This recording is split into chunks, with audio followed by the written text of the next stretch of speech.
E kaunti ma Kericho jong'ur mokalo kaluwore gi medruok mar nengo license mag ohala molandi gi sirkand kauntino. Kane giloso e laro mar od bura ma Kericho bang' chwalo ng'ur margi ne kamati mar od bura mochung' ne ohala, johalago wacho ni meto makamano obalo gi pachgi mane gigolo kane ikawo pach jopiny e alworano.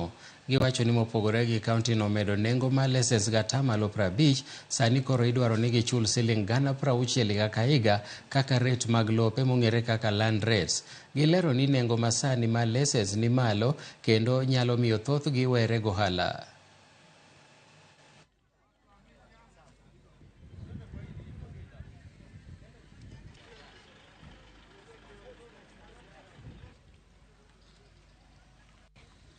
Jana watu wa kaunti walikuja wakatufungia biashara without notice.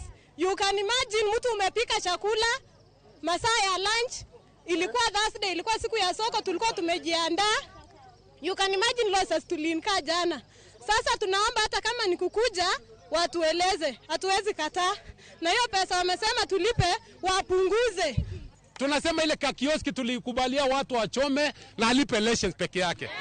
Kwa hivyo tulisema hatutalipa hiyo pesa ya kusema kila mwisho wa mwezi 5,000 mpaka siku ile tutakutana na governor na ma MCAs warekebishe ili wajue hii ni bottom up. Naambia askari ya kwamba hii pesa watu wanalipa hapa ndio inalipa hao mshahara. Ofisi yako ni watu wanalipa mshahara, not you people to pay them.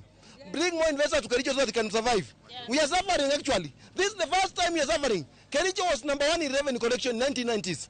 Now we are last. We don't know what we are going to do. Takataka imejaa, tani 12 naenda kwa mtoni kila siku ya takataka. Watu wanatupa ovyo ovyo.